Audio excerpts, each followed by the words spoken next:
আজকে এক মজাদার রেসিপি নিয়ে চলে এসেছি। অনেকেই রেসিপিটা দিয়ে কিন্তু গুলিয়ে ফেলবে। কেউ ভাববে ছোটো চিংড়ির বড়া, কেউ ভাববে ডালের বড়া, কেউ ভাববে আলুর বড়া, কিন্তু একদমই নয়। এটা দেখো কিসের বড়া বলো তো, এটা কি? এটা হচ্ছে কলা গাছের মাছ, মানে মাতি, কেউ থোড় বলে। তো আমাদের নিজেদেরই গাছ, কলা গাছটা অনেক দিন হয়ে গেছে। দেখবে অনেক দিন হয়ে গেলে থোড়টা একটু শক্ত ভাব হয়ে যায়। তো যাই হোক, আমি থোড়টাকে কেটে নিয়েছি, কেটে জলের মধ্যে ভিজিয়ে রেখেছিলাম, না হলে কালো হয়ে যায়। তো এবার ভালো করে ধুয়ে নিচ্ছি, ধুয়ে আমি থোড়গুলোকে প্রেশার কুকারে দিয়ে দিচ্ছি। প্রেশার কুকারে দিয়ে আমি 5-6টা সিটি মেরে নেব। অনেকে ভাবতে পারো যে দিদি তোমার প্রেশার কুকারটা কি নোংরা? একদমই নোংরা নয়। প্রেশার কুকার ছাড়া আমি দেখতেই পাই না কিছু। ডাল থেকে মাছ থেকে সব কিছু বেশিরভাগই আমি প্রেশার কুকার ব্যবহার করি। এই জন্য আগে ডাল করেছিলাম, তাই প্রেশার কুকারটাতে ডাল লেগে আছে। বারবার তো প্রেশার কুকারটা ধোয়া একদমই পসিবল নয়। তো আমি দেখো 5 থেকে 6টা সিটি মেরে নিয়েছি। তোমরা চাইলে কম বা বেশি মারতে পারো, বা সিটি না মেরেও করতে পারো, কোনো অসুবিধে নেই। তবে সিটিটা কিন্তু মারাটা বেশি গুরুত্বপূর্ণ, খুব সফট হবে আর কি বড়াটা। এবার দেখো আমি মুসুর ডাল নিয়ে নিয়েছি, তোমরা চাইলে এটা মটর ডালও নিতে পারো, মটর ডালেও অসম্ভব ভালো লাগে। আমি মুসুর ডালটা ধুয়ে 5 থেকে 10 মিনিটের জন্য আমি ভিজিয়ে রাখবো। তোমরা চাইলে কম বা বেশি, এটা তোমাদের মতন, মানে যত বেশি ভেজাবে তত বেশি বাটতে সুবিধে হবে। দেখো মোটামুটি 10 মিনিট হয়ে গেছে। এবার আমি শিলনোড়াতে বেটে নেব, আর আমি এটা শিলনোড়াতেই বাটার চেষ্টা করি। কারণ কি, যদি মিক্সার গ্রাইন্ডারে করি ওটা একটু জল জলে ভাব হয়ে যায়, তো বড়া ফড়ার ক্ষেত্রে না খুব অসুবিধে হয়ে যায়। ওই জন্য আমি বেশিরভাগ শিলনোড়াতেই বাটার চেষ্টা করি। দেখো এদিকে ডালটা বাটা আমার হয়ে গেছে কমপ্লিট, খুব সুন্দর মিহিভাবে বাটা হয়ে গেছে।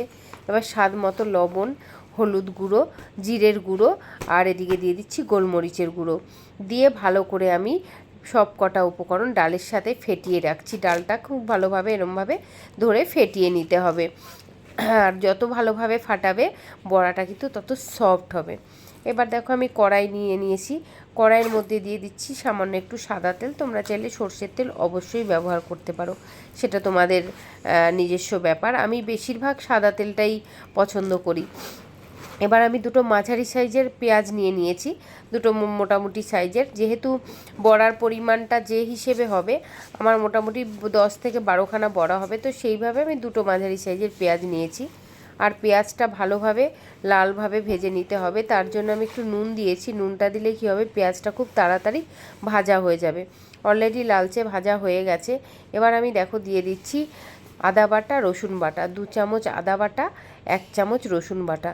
এটা দিয়েও কিন্তু আমি পেঁয়াজের সাথে খুব ভালোভাবে মশলাটাকে কষিয়ে নিচ্ছি। আর কষানোর সময় কিন্তু এটাতে কোনো জল ব্যবহার করার দরকার নেই, আর ভীষণভাবেও খুব ভালোভাবে কষানোরও দরকার নেই। তার কারণ হচ্ছে একটু স্মেলটা হচ্ছে গিয়ে একসাথে হলে হয় না, একটা কাঁচা গন্ধ বেরোয়, স্মেলটা কাঁচা স্মেল আসে, ওটা একটুখানি কেটে গেলেই ঠিক আছে। এবার দেখো আমি থোড়টাকে ওই মশলার মধ্যে খুব ভালোভাবে করে এরকম একটুখানি নেড়েচেড়ে কষিয়ে নিলাম। বুঝতেই পারছো তাহলে মশলাটা একটু কম কষানো হলে কোনো ক্ষতি নেই। এবার দেখো মোটামুটি কষানো হয়ে গেছে, এবার আমি নামিয়ে নিচ্ছি। এভাবে কড়াইয়ের মধ্যে নামিয়ে একটুখানি হালকা ঠান্ডা হতে দিয়েছি, না হলে হাতে ধরতে পারবো না। আর এদিকে তো ডালটা আমার রেডি করাই ছিল। এইবার যে ঠান্ডা করে রাখা যে থোড়, পুরোটাও এখনও ঠান্ডা হয়নি, তবে ডালের মধ্যে দিলে ঠান্ডা হয়ে যাবে। এবার ওইটার সাথে আমি ডালটা খুব ভালোভাবে এইভাবে মেখে নিচ্ছি। একটুখানি ঠান্ডা হলে ভালো হতো, আর একটু ঠান্ডা।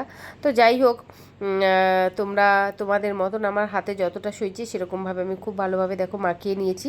আর দেখো ব্যাটারটা দেখতে খুব সুন্দর হয়েছে। এবার আমি কড়াইতে দিয়ে দিচ্ছি তেল, বেশ খানিকটা তেল দিয়ে দিয়েছি, যাতে বড়াগুলো খুব ভালোভাবে ডুবতে পারে।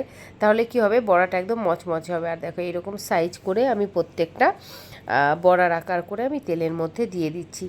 তো একদম লো ফ্লেম করে দিয়েছি, নালে ডালটা কি হবে, উপরটা পুড়ে যাবে, ভেতরটা কিন্তু কাঁচা রয়ে যাবে। ওই জন্য একদম লো ফ্লেম করে দিয়েছি। আর দেখো এরকম লালচে লালচে করে ভেজে নিয়েছি।